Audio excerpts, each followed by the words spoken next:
What is going on, Tentacle? My name is Billy the Squid, and today I want to talk about invasions in Elden Ring and how I was wrong about them, specifically solo invasions. But before we get into that, the footage behind me is from Peverson. He is a Souls-like PvP streamer, and probably the best in Elden Ring as of right now. He got into the network test. He's put up videos. The link to this video will be down below if you want to check out his take. He goes into a lot of detail, specifically on the PvP nature of Elden Ring.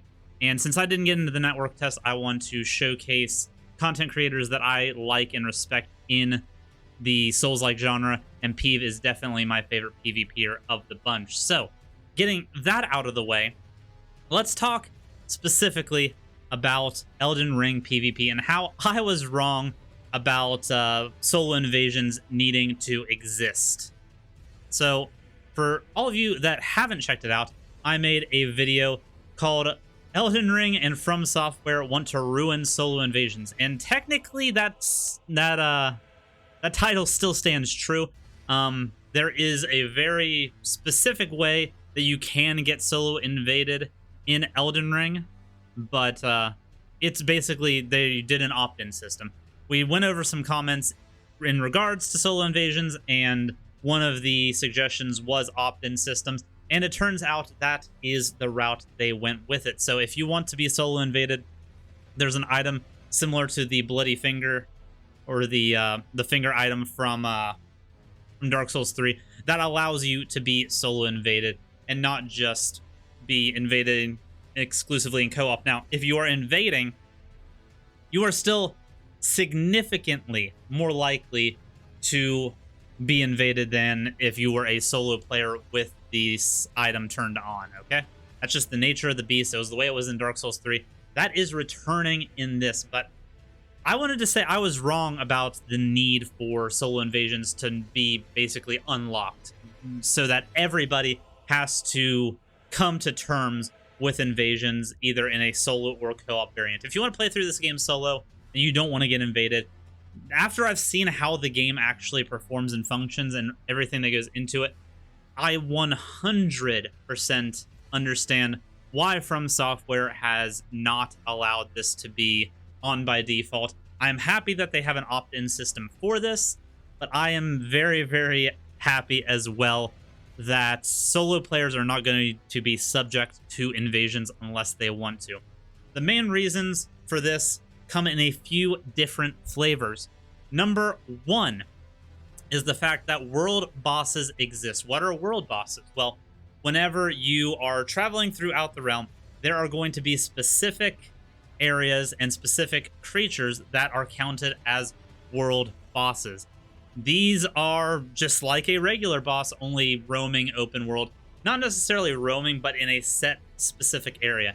And since they are in an open area of the overworld, you can technically be invaded while combating one of these open world bosses. And these bosses are ridiculous.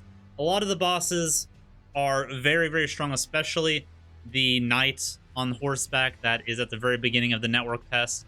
There are tons of videos out there of people getting invaded in co-op groups as they're trying to fight that boss, and it just demolishing everybody because you can't focus on both, and both threats are worth focusing on. So that is the number one thing. I feel like if solo invasions were unlocked, the first world boss would be a place for invaders that wanted to grief players specifically. They would just camp there. They would just sit there and make it so that nobody could progress. And that would cause players to have to ignore that world boss. They wouldn't get whatever item that boss comes with. If they wanted to have the challenge of fighting it at base level or early level, they wouldn't get to fairly do that, just because the likelihood of twinkers or early game invaders ruining that experience would be extremely high. And that is still the case for co-op groups, but at least there is an option for solo players such as myself to not have to worry about solo invasions during some of the open world bosses, unless we want to, which I probably will until it frustrates me, and then I have the ability to turn it off, which is amazing. Secondly, there is now a new item in the invader arsenal, and this is the first time I feel like FromSoftware's ever thrown invaders a bone. And as a lot of people are talking about within the PvP community, they're not sure if this item is working as intended or if it will come out in the full game in the same state that it's in. So there is an item called the Phantom Bloody Finger, okay? And what this item is anytime you invade into a world, this item becomes active. You get 10 of them, and what this item does is it takes about a second to activate, and then you instantly teleport somewhere. Where you teleport is based on a few factors, but it is going to be near the person that you have invaded. It's going to be near the host. But the caveat to this item is that you can do this mid-combat. You can totally just, if you're getting ganked or whatnot, you can pop this item. It takes about a second to go. You have hyper armor during the animation once it hits like a certain point, and then you just teleport away. You're gone. And the interesting thing about this is it doesn't spawn you in the same place every single time. You are going to bounce around, so the host isn't going to have any idea of where you are. You don't show up on the host's map or compass or anything like that. Another thing that invaders get on top of being able to teleport 10 times during an invasion session, basically for free, they can go off, reheal, restock, whatever they need to do, regain their bearings, or set up an ambush at like a future place. Maybe the host thinks that they've pissed off. Then they show up at the world boss and they gank them during the world boss fight. It is very much that likelihood happening. This being said, you also, as an invader, see the host on your compass. They actually pop up as a little icon, so you will never not know where the host is at. You can see them coming once you're within a certain set distance from them, which this finger puts you specifically in that distance. And you can set up an ambush wherever you want. You can be super duper sneaky as an invader, and the hosts really don't have any answer for this. Neither do the phantoms. I don't know if there is any mechanic whenever a hunter, which is the blue covenant, comes in where they get kind of like a sign showing where the invader is. I don't believe that is the case, but I could be wrong. If anybody knows about that, let me know down in the comments below so that I can act a fool about my ignorance. But these two factors alone make it so that FromSoftware has actually made one of the most invader-friendly experiences, at least in the network test so far. Even with Solo Invasions not being a thing, at least not unless the player wishes them.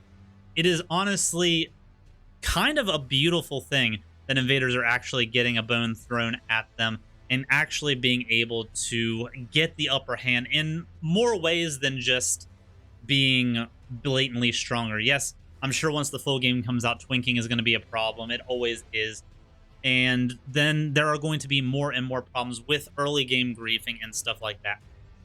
That is something that FromSoftware needs to address, and these tools that they have given the invader could potentially exacerbate these issues. That also being said, both summoned spirits and invaders, there are a few nerfs to them. So they didn't decide to go the HP reduction route. I know in prior games that had like an embering system or a humanity system, the invader or the summoned spirit would have their base HP. They wouldn't have embered HP or anything like that. In the case of Bloodborne, invaders just got a straight up 20% HP reduction. Nothing like that in this game, as far as I can tell. Both the friendly phantoms and invaders have full vigor points as far as I can tell. Again, let me know in the comments below if I'm ignorant. Make fun of me. I don't care. To counter that, though, the summoned spirits and invaders also have their flasks reduced. So if you have 2 flasks, you're reduced down to 1. If you have 1 flask, you are reduced down to 0. It is a very punishing system. This is very similar to how phantoms behaved in prior games, where they would cut the flask total in half, basically, and they would round down. So very interesting that they have that. But once again, invaders have the upper hand. Whereas if since you're going to be invading exclusively co-op, if you kill one of the phantoms, you get one of each of your flasks back, a heal flask and a magic flask. So if you play aggressive, if you play properly, and you're able to chip away one by one at the enemy group, you can get effectively 3 times the heals that you normally would. The host, as far as I know, and the summon phantoms will get a flask back whenever they kill an invader, but given that any death causes the invader to get these flasks, whether it's an enemy AI or a world boss killing them, or the invader themselves, this seems like a net gain for invaders. Once again, invaders are super strong in this game, and I completely understand why they have made the decision to make it so that solo invasions are an opt-in system. It would be ridiculously punishing for new players, and even for some experienced players, to be able to get invaded while fighting some of these higher difficulty enemies in the open world. In the other games, it made a little more sense to allow solo invasions because most of the time it was just mobs. You could kind of deal with that as you were going. In this, very much not the case. And given that the invader can hide and wait and find the proper opportunities to actually go in on people in an invasion like combative sense, all the cards are in the invader's court except for... No, I take that back. All the cards really are in the invader's hand, and the hosts and the summon phantoms really only have numbers as their only real advantage. To be fair, that is quite the big advantage, but if you can just teleport away, regroup as an invader, it evens that out even more. So, FromSoftware, I think you made the right decision. I am sorry I was so critical about your neutering solo invasions. I now see why that is the case, and I am very appreciative of you allowing there to be an opt-in option for solo invasions. I think you're doing everything right. Invaders may still be a bit too strong, and I'm genuinely hoping that this system does not inhibit the co-op experience. I don't want the co-op community to suffer due to invaders having a few more tricks up their sleeve to be able to function. You know what I mean?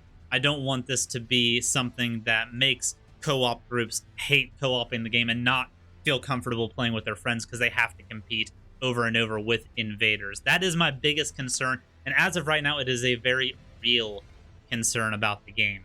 But only time will tell. There may be potentially items that will completely disable invasions for a certain amount of time later in the full release of the game. There could also potentially be other ways for groups to deal with invaders that we don't know about yet. This is only the network test. It's a very small portion of the game. Only time will tell what the full picture looks like. But thank you for listening to me. Thank you for accepting my apology and how wrong I was about the solo invasion systems in Elden Ring.